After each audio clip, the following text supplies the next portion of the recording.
Hello, ladies and gentlemen, and welcome once again to the CD Racoola Show. Today's show, I'm super pumped out of my rotted little brain to review the 1978 film Halloween. If there is one thing I love in this wretched little world, it's reviewing original horror films. Originals are just so hard to beat, and this film, much like Michael Myers, is extremely hard to best. This is where we first meet Mr. Michael Myers, whom had previously murdered his sister and been locked away in an insane asylum. But guess what? He gets out, as he always seems to do, doesn't he? By the way, I don't know, because I'm not in the prison system, because no prison could ever hold CD, but it is really that easy to escape prison nowadays. I feel like it would be pretty much impossible for normal humans to escape, but then again, I wouldn't really consider Michael Myers to be a normal human, would you? This 1978 original film was directed by none other than John Carpenter. He also produced the 2018 film Halloween. By the way, I don't know if you knew that or not, but what a resume John Carpenter has. Almost too much great stuff to list, but here are a few of the highlights, other than this movie, for me at least. The Fog, Escape from New York, and Escape from LA, The Thing, Christine, They Live, and his 1998 film Vampires. Oh, and Big Trouble in Little China. Speaking of Big Trouble in Little China, the character Old Jack Burton in that film, played by Kurt Russell, maybe one of my favorite movie characters of all time. He just has a ton of epic quotes. Wouldn't mind actually seeing Old Jack Burton go up against Michael Myers. What a matchup for the ages that would be. Kind of a Highlander thing there. Kind of like John Carter's version of the age-old debate of who would win in a fight between Batman or Superman. Superman, of course, being Michael Myers.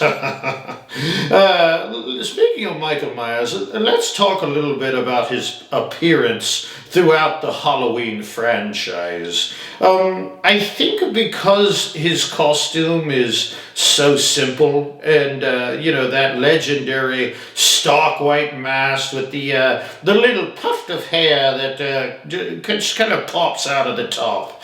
It just kind of it shines in the dark almost. It really pops. So it just works for me. It's kind of cool in later adaptations as well, when the mask gets dirtier, as the mask is burnt, beaten, and buried under the floorboards. But just like Michael Myers, that mask just keeps coming back for more. It's only fitting that in the 1978 film, it was nice and stark white and brand new, much like this franchise. Beautiful thing symbolism is, whether they meant to do it or not. One of the things not often talked about enough in this film, and something that is so hard to come up with, is the musical theme for Michael Myers, that the characters become synonymous with, that kind of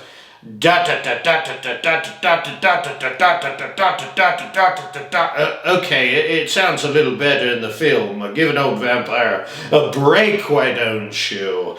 One of the scariest theme songs out there is, and at least to me, and if you ever go to one of those haunted houses, they will no doubt have that Michael Myers theme playing on some cheesy speaker hidden somewhere somewhere in the house. You know, it's just very scary. I think theme music can sometimes make or break a horror movie monster. Comment down below, if you would, on what horror movie character has the best theme song. When I think of great horror theme music, I have to think of the theme from Jaws. You know, that whole dun dun dun dun dun dun dun dun dun dun dun dun dun dun dun. You know, it just fills you with dread, especially if you're out in the ocean and the current is starting to get a little stronger, you know, and it's starting to get a little darker, as though being in the water doesn't fill me up with enough dread already, you know. You can't see any of the creatures below the surface. No, thank you. I'd rather battle Michael Myers on land than be, you know, stuck out in the ocean with some bloodthirsty beast swimming underneath me, nibbling on my little tootsies. Not for me. The water is not for CD, not for vampires. Okay, back to Halloween here. This was the first film for the one and only Jamie Lee Curtis. And if you have been watching the CD Racoola Show long enough, you would know that she is my favorite of all the Scream Queens. Look at how young she is here in 1978. Ah, so young, and so many more battles with Michael Myers yet to come.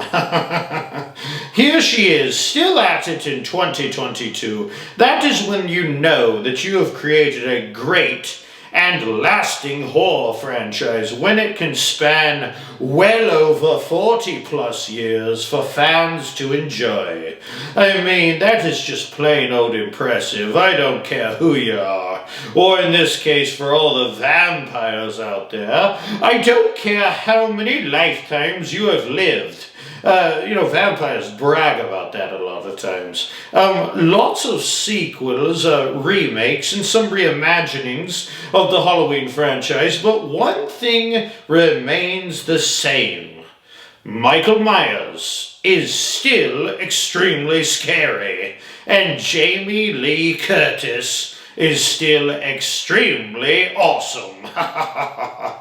Comment below on your favorite Halloween film of all time. I think when we comment on our favorite films, and I do this a lot, you know, your favorite film of all time, especially with a long-standing horror film franchise like Halloween, we should have to leave the original out of this. You know, this original film should be put on its own pedestal, almost like an athlete getting his jersey retired. If you're on the team, you just can't pick this retired number, you know? So let's go ahead and let's retire this movie to the Horror Hall of Fame. Let's put it on the shelf and call it a day, you know? For me, if you can't pick the original, I'm going to pick Halloween Kills as my favorite. Just love the scene, him coming out of the burning house. So cool. I did a review of that film, so go check it yourself before you wreck yourself, as the kids say. And comment down below on your own favorite Halloween movie, excluding this original film. Those are my rules, and you must obey. Don't make me pull vampire hypnosis on you, because I'll do it. Any character that I really liked in this film was Dr. Loomis, whom also appears in the 2000 Rob Zombie film as well. I did a little review of that Rob Zombie film. Feel free to give that a peek, a little sneak peek. Go ahead, do it. Do it! I'll pull hypnosis on you again.